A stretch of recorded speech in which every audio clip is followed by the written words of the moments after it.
300 বছরের গণেশ জননী পুজো রাজনগরে তাঁতিপাড়া। বীরভূমের রাজনগর ব্লকের অন্তর্গত তাঁতিপাড়া মোদক সমাজের পরিচালনায় গণেশ জননী পুজো আজও মেলবন্ধন ঘটিয়ে চলেছে ময়রাদের মধ্যে। আনুমানিক 300 বছরের প্রাচীন এই পুজো।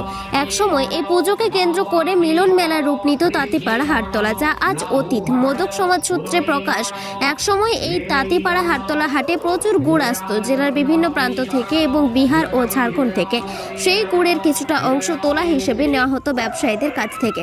সেই সঞ্চিত গুড় বিক্রি করে এবং কয়েক বিঘা জমির ধান বিক্রি করে গণেশ জননী পুজোর সূচনা হয়। প্রয়াত কেদার রুজু এই পুজোর সূচনা করেন বলে জনশ্রুতি আছে।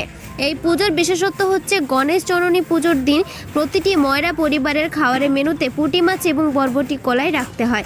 বর্তমানে এই গণেশ জননী পুজোয় আগের মতো আড়ম্বর না থাকলেও ভক্তি, শ্রদ্ধা, নিষ্ঠার সাথে পূজিত হন ময়রাদের কুলদেবী গণেশ জননী।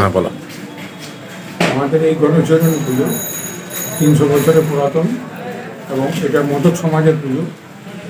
আগে এই পুজো খুব সরম্বর ইয়েতে পালিত হতো, কিন্তু এখন মোটামুটিভাবে পুজোটা হয়ে আসছে। আর এই পুজোর বিশেষত্ব হলো এই পুজোতে প্রত্যেক বাড়িতে, ময়রা বাড়িতে বরবটি পাওয়ায় এবং পুঁটি মাছ, এইটা বিশেষত্ব। কিন্তু এইবারে বৃহস্পতিবার পড়ে জন্য অনেকে পুঁটি মাছটা ব্যবহার করছে না, বরবটি ইয়েটা রুটিটা চলে যাচ্ছে। আমাদের প্রায় 100 ঘর ময়রাদের ঘর আছে এবং তারা সকলে মিলিয়ে এই পুজোতে উপস্থিত থেকে পুজো করে। কী নাম আপনার? সংকল্পদের রিপোর্ট, নিউজ টুডে লাইভ।